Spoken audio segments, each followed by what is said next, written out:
पिछले दिनों 7 फरवरी 2025 को हम लोगों ने राजभवन के समक्ष आदिवासियों के पेशा कानून और आदिवासियों की जमीन लूट और स्थानीय नियोजन नीति विभिन्न मुद्दे को लेकर के राजभवन के समक्ष हम लोग धरना। आदिवासी पार्टी के एक प्रतिनिधिमंडल ने राज्यपाल संतोष गंगवार से मुलाकात कर पेशा कानून 1996 के विषय में हाईकोर्ट के निर्देश के बावजूद भी अभी तक राज्य सरकार इसे लागू नहीं कर पा रही है के विषय में जानकारी दी। भारत आदिवासी पार्टी के प्रदेश अध्यक्ष प्रेम शाही मुंडा ने कहा कि पेशा कानून बने 30 वर्ष हो गए हैं, लेकिन कानून नहीं बनने के अभाव में आदिवासियों का सर्वांगीण विकास इस प्रदेश में नहीं हो पा रहा है। उन्होंने कहा कि स्थानीय नियोजन नीति और जमीन लूट का मामला प्रदेश में चरम पर है। पेशा कानून पर सरकार चुप्पी साधे हुई है। जमीन के मसले पर ग्राम सभा सर्वोपरि ऐसी व्यवस्था कायम होनी चाहिए।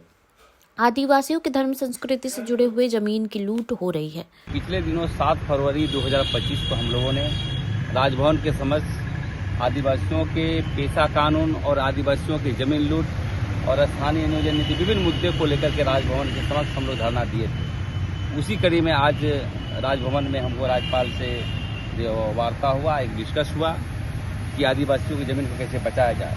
तो हम लोगों ने बात रखा कि पेशा कानून अभी तक सरकार का बयान नहीं आ रहा है, चुप्पी साधे हुए है। उसमें बहुत सारी जो नियमावली बनाया जा रहा है उससे विसंगतियां हैं।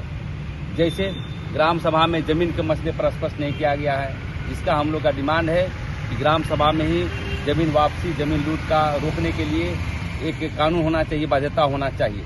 लेकिन उसको अंतिम निर्णय जो है उपायुक्त को दिया गया है। हम लोग का मानना है कि अब जमीन के मसले पर ग्राम सभा का ही मान्यता को, बाध्यता का कॉलम हमको रखना चाहिए। दूसरी बात, आदिवासियों की जमीन लूट व्यापक तरीके से हो रहा है।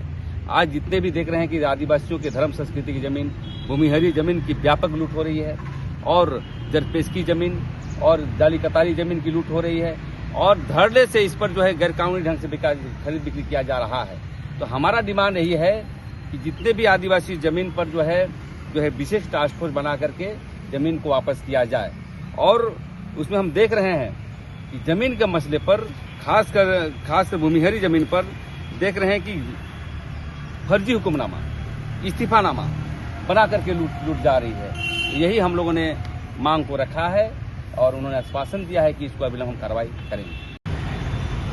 और इससे पहले भी बहुत सारे वहाँ पर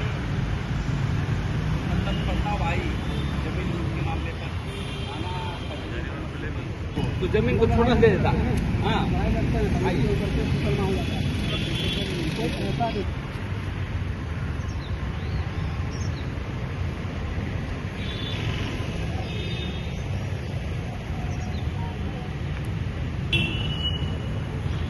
पीएससी का जो गठन हुआ है राज्यपाल के बिना सहमति से, हाँ, पिछले बार ही इसको किया था। पूरी तरह से शासन करेगा।